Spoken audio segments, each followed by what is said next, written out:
नमस्कार, स्वागत है आपका रिव्यू भारत में। 2004 में जब यूपीए की सत्ता में वापसी हुई और सोनिया गांधी के प्रधानमंत्री बनने रास्ता सुब्रमण्य स्वामी ने रोक दिया, तब सोनिया गांधी ने खुद को ऐसा पेश किया कि उन्होंने खुद ही प्रधानमंत्री पद ठुकरा दिया है।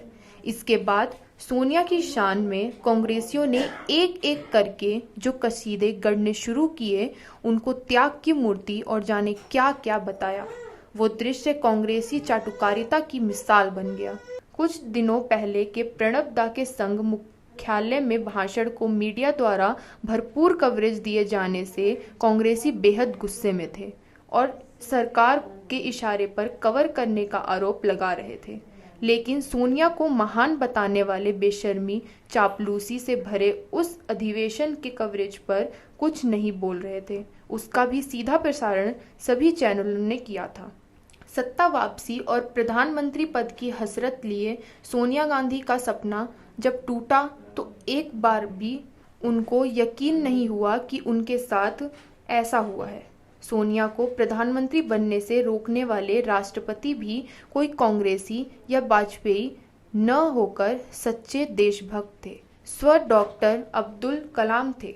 कांग्रेस और सोनिया के पास तिल मिलाने और खिसियाने के सिवाय और कोई चारा नहीं बचा था। लिहाजा अपने अपमान को त्याग का नाम देकर एक तमाशा आयोजित किया गया, जिसे न केवल देश में बल्कि पूरे विश्व में देखा गया।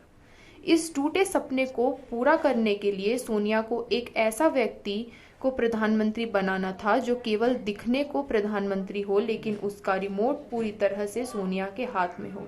सोनिया के मास्टर प्लान की राह में सबसे बड़ा कांटा प्रणब मुखर्जी ही थे। कांग्रेस के कुछ गिने चुने लोगों में से एक प्रणब मुखर्जी ही उस वक्त प्रधानमंत्री पद के सबसे सशक्त दावेदार थे, लेकिन वो सोनिया के निजी मापदंडों पर खरे नहीं उतरे थे। सोनिया गांधी अच्छी तरह जानती थी कि प्रणब मुखर्जी उनकी हाँ में हाँ नहीं मिलाएंगे, क्योंकि प्रणब दा स्वयं एक दमदार शख्स थे, बहुत वरिष्ठ नेता थे। सो उनको राष्ट्रपति भवन भेज दिया गया। सोनिया ने मनमोहन सिंह को प्रधानमंत्री चुना और मनमोहन सिंह ने भी सोनिया के इस एहसान को जमकर चुकाया। 10 सालों तक मनमोहन सिंह रबर स्टैंप बने रहे। खबरें तो यही हैं कि मनमोहन सिंह को फाइलों पर केवल दस्तखत करने होते थे, बाकी सारा काम सोनिया और उनके खासम खास अहम पटेल करते थे। 2004 से 2014 तक के यूपीए के शासनकाल को अगर इस देश का काला अध्याय कहा जाए तो कुछ गलत नहीं होगा। इसी काल में अरबों खरबों के घोटाले को अंजाम दिया गया। देश भर में सबसे ज्यादा आतंकी हमले हुए। 26/11 जैसा आतंकी हमला हुआ, लेकिन पाकिस्तान पर केवल क्रिकेट की पाबंदी लगाकर इसकी इतिश्री कर ली गई। देश की सुरक्षा, मान मर्यादा सब कुछ दांव पर लगा दी गई। आज अभिव्यक्ति की आज़ादी, असहिष्णुता की बात करने वाली कांग्रेस खुद कितनी निरंकुश थी, ये 2004 से 2014 के कालखंड को देखकर समझा जा सकता है।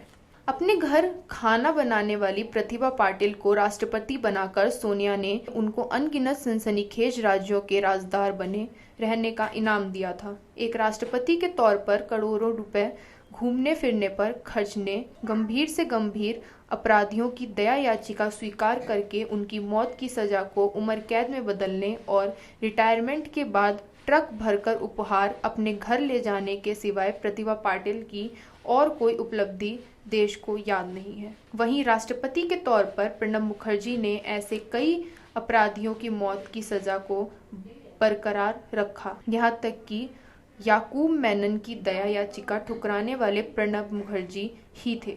उसके बाद लाखों करोड़ों की फीस वसूलने वाले वकीलों की फौज को एक आतंकी के लिए आधी रात को सुप्रीम कोर्ट खुलवाने के ऐतिहासिक कारनामों को भी देश ने देखा।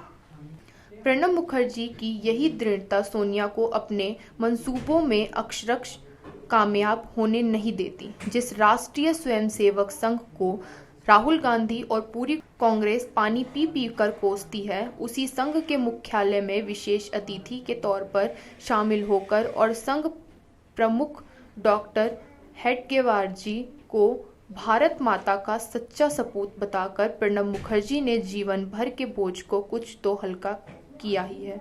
पुनश्च एक कट्टर कांग्रेसी अपने जीवन की सांधेबेला में दास जनपद की जंजीरों में स्वयं को मुक्त कर गया।